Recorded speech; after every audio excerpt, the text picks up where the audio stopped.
So, hello everybody. My name is Ruchi Seni. I am a second year PhD student in International Education Policy at the University of Maryland, College Park. And in this video, I am going to talk a little bit about Judith Butler's notion of gender performativity, and I'm also going to try and link it to schools in India, how it can be understood in context of India, how it is encouraged, and the challenges that we face. And just to let you know, Butler is a rather nuanced writer, and I'm going to present a very basic overview of the concept.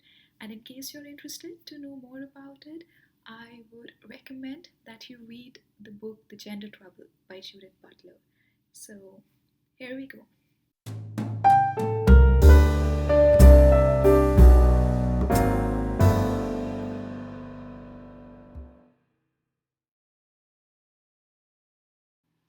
Okay, so to start, I know you must be wondering who exactly is Judith Butler? Why is she relevant? And most importantly, why should you, in this time and age, read her? Three very important questions indeed. So, this, ladies and gentlemen, is Judith Butler, the queen of queer and feminist theory. For those who do not know, Judith Butler is an American philosopher and gender theorist. She is well known for her contribution to the field of gender theory, queer theory, feminist theory, cultural studies, psychoanalysis, performance studies, and visual arts, just to name a few. In terms of critical reception, Jack Halbertson, a professor at Columbia University, says if not for Butler, you would not have the version of genderqueerness that we now have. She made it clear that the body is not a stable foundation for gender expression. On similar lines, Darren Barney, professor at McGill University, says Butler's work on gender, sex, sexuality, queerness, feminism, bodies, political speech, and ethics has changed the lives of countless people.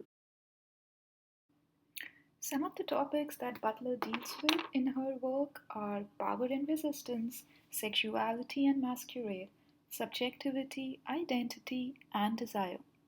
However, for this video, I specifically wish to focus on her notion of gender performativity. And as I discussed before, I'm going to link it to schools in India. So, to begin with, what is gender performativity?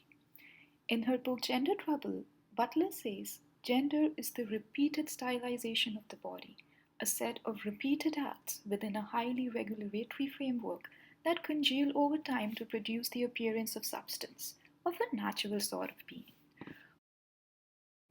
And I really want you to focus on repeated stylization, highly regulatory framework, and appearance of a substance in this part. What Butler exactly is saying is that even though when a child is born, at the time of birth, the child is assigned a sex, which is that it's either a boy or a girl. However, as one grows from a very young age, there are certain actions, such as the way one sits, the way one does one's hair, the kind of clothes that one wears, that are associated with being a girl. And there are at the same time certain actions which are associated with being a boy. And these actions are repeated again and again over a long period of time to produce the effect of somebody being a man or somebody being a woman, which is why we often hear the term sit like a man or sit like a woman.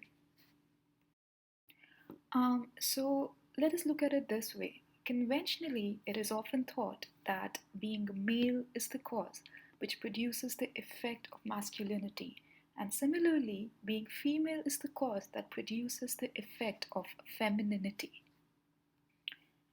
And as pointed out before, by effect, I mean the way one sits, the way one talks, the way one does makeup, the way one giggles, and so on and so forth. Now, where Butler differs is that she says, no, being female is not the cause of femininity. Rather, it's the other way around. It is femininity. It is the way we sit, the way we talk, the way we respond to other comments, which produces the effect of being a female. Or in the case of men, masculinity produces the effect of being a man. I know what you're thinking. What did you just say? So let us just hear it from Butler herself. What is it that she thinks about the theory of performativity? It's one thing to say that gender is performed, and that's a little different from saying gender is performative. When we say gender is performed, we usually mean that we've taken on a role, we're acting in some way, and that our acting or our role playing is crucial to the gender that we are and the gender that we present to the world.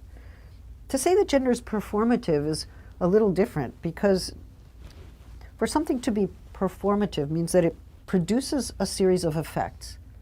We act and walk and speak and talk in ways that consolidate an impression of being a man or being a woman. So, in order to give an example of the workings of this mechanism, I would like to share one of my favorite clips, which is when Rachel meets her friends after a long time in my favorite sitcom, Friends. Rachel? Oh my God!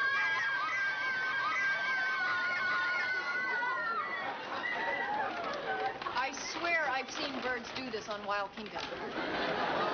What are you guys doing here?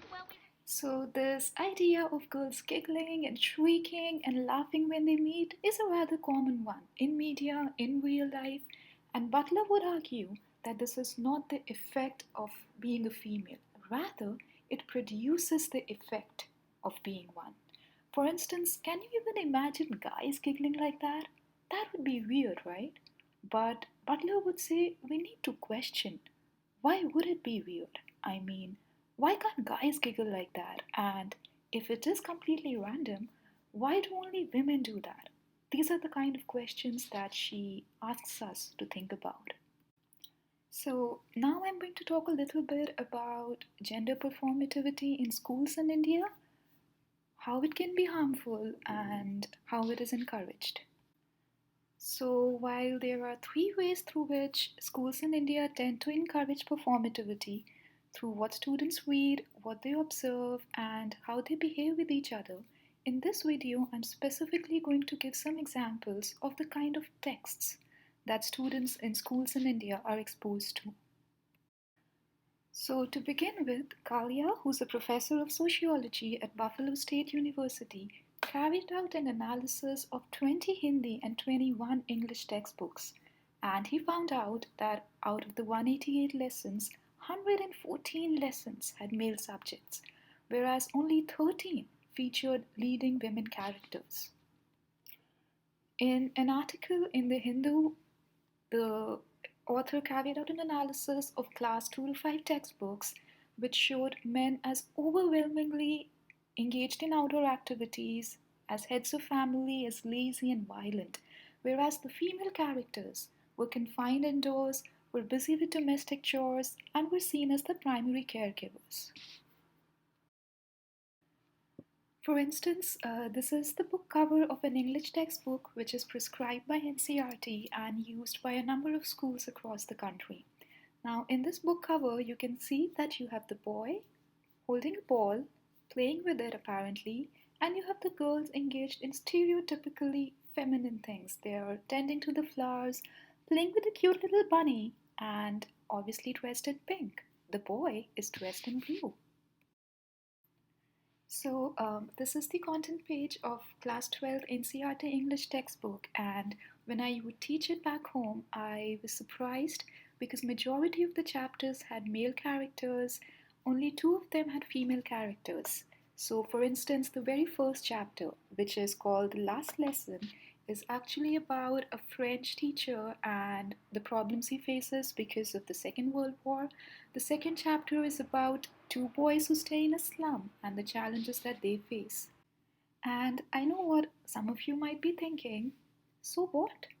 So, what if we have men who are shown as lazy, violent, or doing work outdoors, and if there are more male characters, less female characters, how does it make a difference? Well, it actually does make a difference, though in a subtle way. Gail Bolt, in her article Performing Gender in the Classroom, talks about how it is far more present in our classroom than we actually notice. And the most important thing is that gender performance always works through exclusion. To be a girl is to not be a boy. Now, what this leads to is bullying, ridiculing, and ostracization of those who are unable to perform their assigned gender to perfection. And I think Butler's words would help me clarify this even more. Think about how difficult it is for sissy boys or how difficult it is for tomboys to function socially without being bullied or without being teased or without sometimes suffering threats of violence. Or without their parents intervening to say, maybe you need a psychiatrist or why can't you be normal? So, the point that Butler is trying to make is that because gender is performative, you'll always have individuals who are unable to perform their assigned gender roles to the T. Now, what happens with them is that they are often bullied, they're ostracized, and they're ridiculed. Now, in such a context, the school ideally should act as a safe zone. However, as pointed out through the examples and the research articles, schools are equally complicit in encouraging students, indirectly putting pressure on them to act out their gender roles. So, the need of the hour is that schools should first of all become cognizant of the role they play in propagating stereotypical gender norms, and finally, to provide a safe space in which a student can express his own gender understanding without the risk of being ridiculed or mocked at. Thank you.